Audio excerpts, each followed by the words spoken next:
నిన్న కౌన్సిల్ ఏ విధంగా జరిగిందో మరి ప్రజలందరూ చూస్తూనే ఉన్నారు. మరి మేయర్ గారి ఇష్యూ మీద చాలా రసాభసాగా ఏకపక్షంగా మరి ప్రతిపక్షం అనేది కౌన్సిల్లో లేకుండా మరి ఏకపక్ష నిర్ణయాలతో నిన్న కౌన్సిల్ ముగించబడింది. మరైతే ఆ తర్వాత ఆ నేపథ్యంలో మరి టీడీపీ ఫ్లోర్ లీడర్ హరిబాబు గారు మరి మమ్మల్ని ఏదో మేయర్ గారిని ఏదో అన్యాయంగా మాట్లాడుతున్నాం, మేయర్ గారి మీద నిందలేస్తున్నాం, మరి మీకు మాట్లాడే అర్హతే లేదు, మీవి కూడా మరి కాంట్రాక్టులకు సంబంధించినటువంటి బిల్లులు ఉన్నాయని చాలా గొప్పగా చెప్పారు. చాలా గొప్పగా మీడియాకు చూపించారండి. వారు మీడియాకి ఏవైతే చూపించారో అవి ఇవే. అసలు ఈ బిల్స్కి సంబంధించి మాకు కానీ ఈ ఈవెంట్స్కి కానీ సంబంధమే లేదు. సంక్రాంతి సంబరాలు నిర్వహించింది మున్సిపల్ కార్పొరేషన్, విజయవాడ నగరపాలక సంస్థ. అందు నిమిత్తంగా మమ్మల్ని, మా హస్బెండ్ ఆర్టిస్ట్ అవ్వటం చేత, మాకు సౌండ్ సిస్టమ్ ఉండడం చేత orchestra, anchor, mimicry, sound including ట్రాన్స్పోర్ట్తో కలిపి ఎంత అవుతుంది, మాకు ప్రోగ్రామ్ చేస్తే ఎంత అవుతుంది అని చెప్పని అడిగినప్పుడు ఇలా కొటేషన్ వ్రాసి ఇంత అవుతుందండి, కావాలంటే పిలిపిస్తామన్న రీతిలో మనం చెప్పామే తప్ప ఈవెంట్స్ అయితే మనం చేయలేదు. సంక్రాంతి సంబరాల ఈవెంట్స్ మొత్తం టెంట్ హౌసులు, కోళ్ళకింత, అరిసెలకింత, క్యాటరర్స్కింత, ఈ అక్కర్లేని బిల్లులన్నీ కూడా నగరపాలక సంస్థ సంక్రాంతి సంబరాల్లో చేసినటువంటి ప్రతి ఖర్చు కూడా మా లెటర్ యాడ్తో మిక్స్ చేసి ఈ విధంగా మేమేదో తప్పు చేశామన్నట్టుగా బ్లేమ్ చేయటం ఎలా ఉందంటే చాలా హాస్యాస్పదంగా ఉంది. వంకలేనమ్మ డొంకొచ్చుకు తిరిగిందన్న చందంగా ఉందండి మీ ఇది.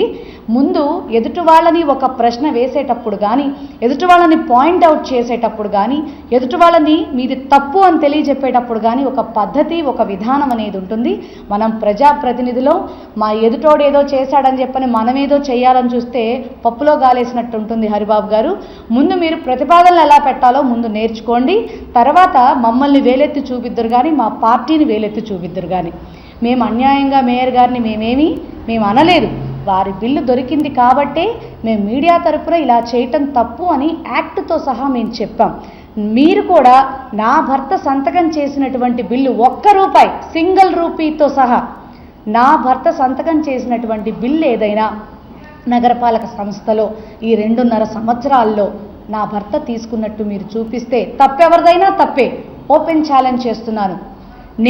నేను రాజీనామా చేస్తా. నాతో పాటు మేయర్ గారిని మీరు కూడా కలిపి రాజీనామా చేస్తారా?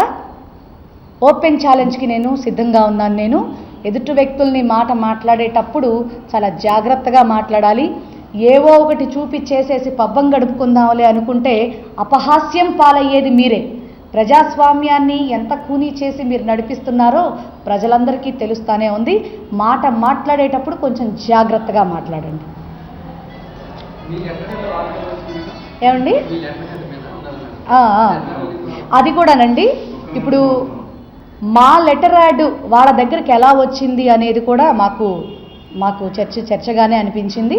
మరి ఈ విషయం మీద కంపల్సరీ కమిషనర్ గారిని మేము కలిసి మరి వారి బిల్లు ఎలా బయటకు వచ్చింది అని వారు కమిషనర్ గారిని క్వశ్చన్ చేసినప్పుడు మరి అదేవిధంగా మేము కూడా మా లెటర్ యాడ్ బయటకు వస్తే ఓకే, అసలు అది కూడా రాకూడదు. యాక్చువల్గా మాట్లాడాలంటే వస్తే ఓకే, మమ్మల్ని వేలెత్తి చూపించడానికి అధికారులను అడిగి వాళ్ళు ఏదో తీసుకొచ్చారని మేము అనుకుంటాం.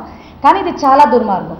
నా ఒక్క లెటర్ యాడ్కి ఇన్ని అక్కర్లేని కోళ్ళు, కుక్కలు, అరిసెలు, భోజనాలు, మంచినీళ్ళు, వాటర్ టెంట్లు, ఎవరెవరో ఇచ్చినటువంటి బిల్లులన్నీ నా లెటర్ యాడ్తో మిక్స్ చేసి ఇవన్నీ మీరు చేశారు అని ప్రజలకు ఏదో చెప్దాం అనుకుంటే ప్రజలు పిచ్చివాళ్ళు కాదండి. కంపల్సరీగా మేము కమిషనర్ గారికి మేము చర్యలు తీసుకోమని చెప్పని వారు నాగ్పూర్ వెళ్ళారు. వచ్చి రాగానే మేము రిప్రజెంటేషన్ ఇస్తాం.